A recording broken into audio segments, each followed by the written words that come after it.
आज हमारे रेडार पर एनबीएफसी सेक्टर की दिग्गज कंपनी महिंद्रा फाइनेंस है। कंपनी ने पिछले हफ्ते दिसंबर तिमाही के नतीजे जारी किए। नतीजे अनुमान से एक्चुअली अच्छे रहे। ब्याज आय 14% बढ़कर 1580 करोड़ हो गई है और मुनाफा ऑलमोस्ट 900 करोड़ तक पहुंच गया है। मुनाफा और आय में कहां से मिला सपोर्ट और आगे किस तरीके का आउटलुक दिख रहा है, ये जानने की कोशिश करेंगे। हमारे साथ कंपनी के managing director and vice chairman Ramesh Iyer साहब शो में जुड़ रहे हैं। Mister Iyer, good afternoon, always a pleasure sir, welcome on the show. पहले तो सर, बिकॉज अभी आरबीआई पॉलिसी की अनाउंसमेंट आई है तो मैं उसी से शुरुआत करना चाहूँगी। कैसे देखते हैं सर, कोई चेंज नहीं है स्टांस में, आप पॉलिसी की अनाउंसमेंट को कैसे देखते हैं इस बार? हम समझते हैं कि ये एक अच्छा स्टैंड है। आज सपोर्ट की रिक्वायरमेंट है और चूंकि it is maintained at this level तो इंटरेस्ट रेट इमीडिएटली बढ़ने की कोई गुंजाइश नहीं है, विच इज इम्पोर्टेंट। और कस्टमर को इससे फायदा होगा, वरना अगर रेट बढ़ जाते तो फिर हमारी लेंडिंग रेट्स में भी कुछ चेंजेस आ जाते। तो मैं समझता हूँ कि आज की ये पोजीशन को देखते हुए एक एक अच्छी स्टैंड है। स्टांस है आज की पोजीशन को देखते हुए। रिजल्ट्स की बात करते हैं सर, आपके नंबर्स जो आए बढ़िया नंबर्स दिखे थे, लेकिन इन्वेस्टर्स थोड़े से वरी कर रहे हैं एसेट क्वालिटी जो डिटीरियरेट हुई है क्योंकि आरबीआई के नॉर्म्स हैं। थोड़ा सा सर हमारे दर्शकों को बताइए, क्योंकि नंबर्स अच्छे होने के बावजूद एक थोड़ा सा वरी है, कंसर्न है एसेट क्वालिटी को लेकर। कब तक एक्सपेक्ट करते हैं सर ये रिवर्स होगा ये ट्रेंड, और स्टेज 3 एसेट्स कैसे दिख रहे हैं इन Q4 सर? क्लियरली अगर स्टेज 3 एसेट की बात करें तो हमने कहा है कि quarter on quarter there will be an improvement, और हमने वो दिखाया भी है। और जैसे शुरुआत में, इस साल के शुरुआत में जब फर्स्ट क्वार्टर के रिजल्ट्स के बाद हमने बात की थी, हमने ये कहा था कि 80% जो प्रोविजन हुए थे फर्स्ट क्वार्टर में वो रिवर्स हो जाएंगे लास्ट क्वार्टर तक, और उससे 60% ऑलरेडी रिवर्स हो चुका है।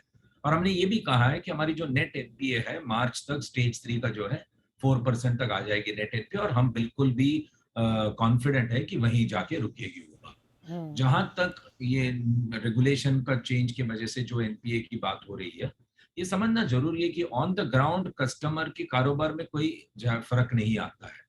तो आज अगर हम उसको ये समझाने लगे कि भाई आपको ऑन और बिफोर ड्यू डेट पेमेंट करनी है, मंथली अगर आप पेमेंट करते हो तो वो रिकॉग्नाइज नहीं किया जाएगा, वो इसलिए आप एनपीए हो जाओगे, ये चीज समझाने में भी तो थोड़ा सा टाइम लग जाता है। दूसरी बात ये कि जो आज थर्ड वेव को लेकर के जो परेशानियां थी, जिस लोगों के मन में जो डर था, इससे थोड़ा बहुत कारोबार कम तो हुआ था। स्पीड जो जो जिस स्पीड से चल रहा था उसमें थोड़ी जो कमी आई थी। सेकंड ये कि अभी ओपन अप हो रहे हैं, सारा कारोबार धीरे धीरे ओपन, और अब tourism is opening up, temples are opening up, schools are opening up. तो हम समझते हैं कि आगे एक दो क्वार्टर में कस्टमर के कैश फ्लो भी अच्छे सुधर जाएंगे।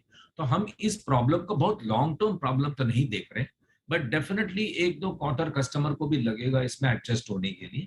और हम नहीं समझते कि इसमें इतनी वरी करने की जरूरत है, क्योंकि हमारी जो आईरैक प्रोविजन है वो आज भी India's provision is higher than IRAC provision. इस वजह से हमें थर्ड क्वार्टर में भी कोई एडिशनल प्रोविजन करनी नहीं पड़ी। बट एक न्यू नॉर्म्स के हिसाब से जो एक न्यू एनपीए नंबर निकल के आता है, जैसे कस्टमर इस बात को समझ जाएंगे and you will see the corrections happen, I would believe कि एक दो क्वार्टर में आपको एकदम डेफिनेटली ये दिखेगा कि it has aligned already. Okay, so ये 2-3 क्वार्टर के बाद आप कह रहे हैं चीज़ें यहाँ बेहतर दिखेंगी, इतना वरी करने की बात नहीं है। लेकिन सर, मैं आपसे जानना चाहूँगी कितनी एडिशनल प्रोविजनिंग हम एक्सपेक्ट करेंगे? ऑलरेडी आप कंजर्वेटिव रहते हैं in your numbers. RBI norms भी अब जो बता रहे हैं उसकी वजह से आपको प्रोविजनिंग करनी है, तो और एक्सेस प्रोविजनिंग कितनी होगी? आप क्या अंदाज़ा लगा रहे हैं और उसका असर क्या दिखेगा फिर? अगर आप हमारी थर्ड क्वार्टर रिजल्ट्स के बाद जो हमने कमेंट्री दी थी और जो हमने पुटअप भी किया है, हमने ये कहा है कि अगर थर्ड क्वार्टर की जो एंड एनपीए नंबर है, अगर उसमें बिल्कुल भी कोई सुधार नहीं होती है मार्च तक, तो हमें 1500 करोड़ की provision, that's a worst scenario. और हमेशा ही हमने देखा है कि fourth quarter is the best quarter for rural. और अभी भी हमने ये देखे हैं कि क्रॉप जो है बिक चुका है, इसके कैश फ्लो आने लगे हैं, तो इसके वजह से फायदा होगा। जैसे अभी अभी हमने बताया कि कारोबार फिर शुरू हो चुका है, tourism have started, people movement have started. तो हम समझते हैं ओवरऑल इंप्रूवमेंट रहेगा। एक बेस्ट सिनेरियो हम ये भी देख रहे हैं कि भाई कम से कम जो एनपी हमारी प्रोविजन रहेगी 500 करोड़ से ऊपर की नहीं रहनी चाहिए। अगर वर्स्ट सिनेरियो देखते हैं कि कोई सुधार नहीं होता है एनपीए में, तो worst will be 1500, which will not be the requirement, but हमने एक रेंज दिखाया है। रसो वर्स्ट केस में ये आप बता रहे हैं प्रोविजनिंग की रिक्वायरमेंट रह सकती है। सर, हाई प्रोविजनिंग की वजह से जो हिट आपने बताया, but will it make you come in red sir? क्या कंपनी लॉस में आ सकती है इतनी प्रोविजनिंग अगर की तो? ये थोड़ा सा समझाइए सर, ये एक कंसर्न है मार्केट में। हम नहीं समझते हैं, क्योंकि अगर आप देखें कि लास्ट 2 क्वार्टर्स में, दोनों ही क्वार्टर में लगभग 900 करोड़ की पैट रहा है after making decent provision. So हम नहीं समझते हैं कि हमें लॉस देखने पड़ेंगे। Definitely fourth quarter, as I said, cash flows are very good, और हमने जनवरी का नंबर भी दिखाया है, 96% कलेक्शन एफिशिएंसी रहा है। और क्लियरली हमने ये देखा है कि even NPS have shown lowering trends, stage 2 has shown substantial improvement. तो हम नहीं समझते हैं कि अगर इंडियस अकाउंट के हिसाब से आप देखें तो we should not be in loss. Should not be loss making, ये इंपॉर्टेंट था सर आपसे समझना। डिमांड कैसी दिख रही है सर इस क्वार्टर में? अब बिजनेस में ऑपरेशनली कैसा लग रहा है with Omicron settling down, Covid concerns by and large खत्म है जैसा आप बता रहे हैं, अब ओपन अप हो रही है इकोनॉमी। रूरल का क्या यहाँ पर अभी कंट्रीब्यूशन है? वहाँ पर कोई दिक्कतें आपको दिख रही हैं? सप्लाई कंसर्न्स जो थे, क्या वो अब एड्रेस हो चुके हैं? तो डिमांड पर कमिंग क्वार्टर में किस तरीके का असर आपको दिख रहा है? कैसा फैक्टर इन कर रहे हैं सिचुएशन ऑन ग्राउंड? आज भी अगर हम डीलरशिप्स में विजिट करते हैं, डीलरों से बात करते हैं, तो हमें तो यही सुनने में आता है कि definitely footfall of the dealership is very high, demand is still holding up for vehicles.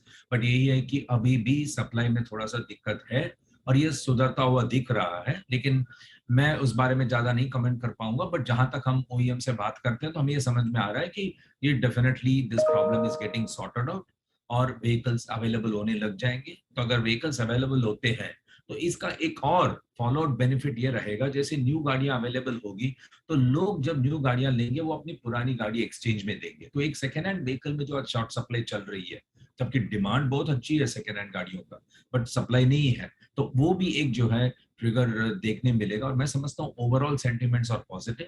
आप अगर हमारी क्वार्टर टू क्वार्टर देखें तो there has been a growth, year on year there has been a 40% plus जी, growth. So we are very, very happy to see that the growth is also returning back to normal. Collections are improving, sure, asset quality is improving, sure. cost of operations have come under control. So I think next 2 to 3 years we should see rural to be very positive for us. Okay, next 2 to 3 years rural बहुत positive होगा क्योंकि trends वहाँ positive दिख रहे हैं। Sir, disbursements को लेकर कितने कॉन्फिडेंट हैं अब? आगे डिसबर्समेंट्स की क्या ट्रेजेक्ट्री दिख रही है? कलेक्शन एफिशिएंसी इंप्रूव हुई है सर इस बार, बट रिकवरी ट्रेंड कैसा है? इस पर भी थोड़ा सा बताइए सर कि are there still payment issues? No, so we are seeing, आज अगर हम कस्टमर के पास जाते हैं तो definitely we are able to collect our installments. But हाँ, ये जरूर है कि उसका अगर 2 या 3 इंस्टॉलमेंट पहले जो ओवरड्यू हो चुका है, वो आज इतना नहीं कमाता है कि वो 3 इंस्टॉलमेंट एकदम से भर पाए। बट डेफिनेटली वो अपना कॉन्ट्रैक्ट जो है सर्विस तो कर ही रहा है। सो हम समझते हैं अगर ये ट्रेंड चला तो definitely you will also see even the past overdues get collected over a period of time. So collection front we are very very comfortable. हमें कोई इतनी ज्यादा रिपोजिशन वगैरह नहीं करने पड़ रहे हैं। इसका मतलब यही है कि कस्टमर जो है कमा रहा है और वो सेटल करना चाह रहा है अपने अकाउंट को।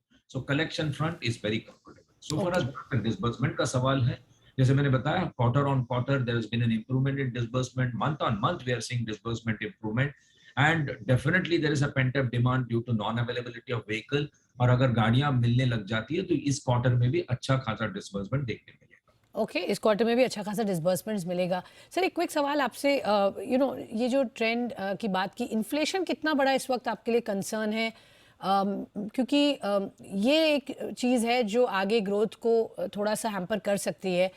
Rural being very sensitive to this, वो कितना आप लेकर चल रहे हैं एज अ इशू जो आगे दिक्कत दे सकती है?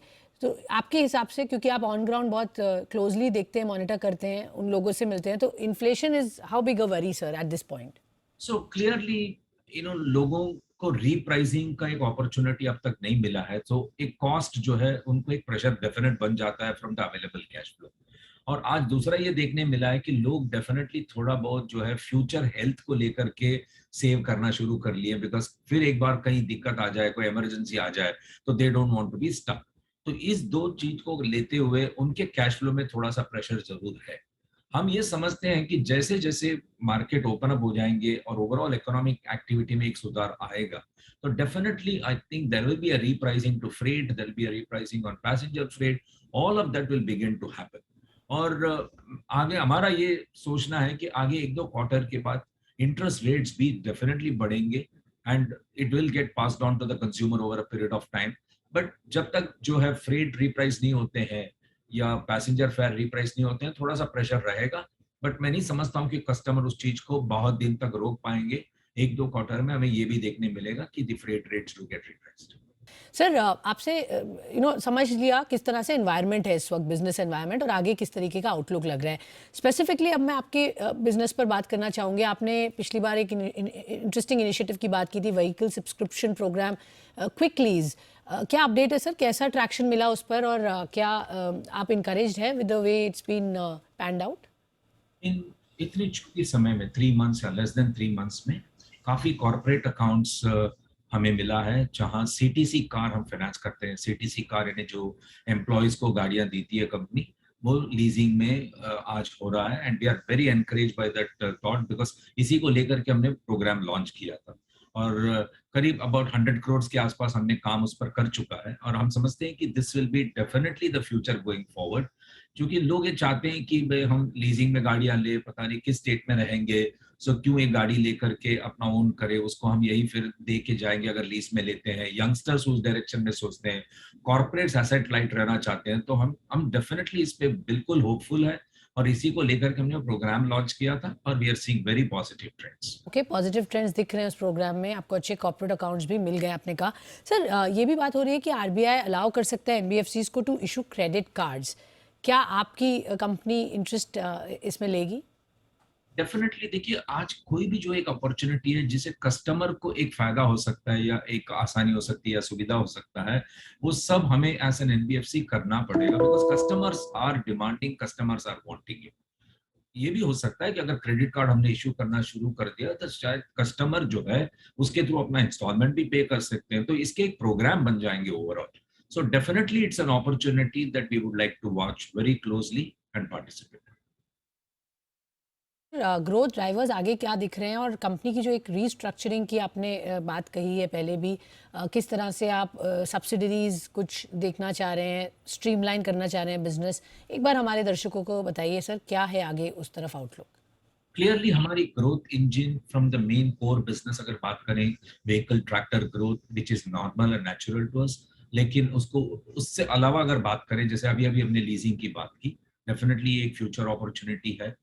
एसएमई बिजनेस हम रिवैम्प कर चुके हैं। We think SME business will do very very well in the next 3 to 5 years time, और हम उस पर काफी काम करना चाह रहे हैं। ऑटो इंजीनियरिंग, फार्म सेगमेंट को लेकर के जहाँ एसएमई है उनके साथ काम करेंगे। हमारी जो स्मॉल टिकट लोन जो हमने डिजिटल फिनको जो लॉन्च की थी, this will start doing its activity from this quarter in a big way, so that will show growth in the next 3 years। जहां तक हमारी सब्सिडरीज का सवाल है, rural housing is something that we are very bullish about. We are actively looked at कि हम affordable housing में काम करें। आज करीब करीब 12 से 15% रूरल हाउसिंग का बुक जो है अफोर्डेबल हाउसिंग से आती है, वो जाकर के 25% तक हो जाएगी इन जी 3 sir. years time, and that balance sheet can double. Okay. So हम समझते हैं rural housing will be a space to watch for us. Okay, rural housing will be a space to watch out for. बहुत सारे levers आपके emerge होकर आ रहे हैं। बहुत बहुत धन्यवाद सर हमसे जुड़ने के लिए, हमें बताने के लिए नंबर्स पर आगे क्या है आउटलुक, कंपनी का कहाँ है फोकस। तो ये थे महिंद्रा फाइनेंस के मैनेजमेंट बातचीत करते हुए।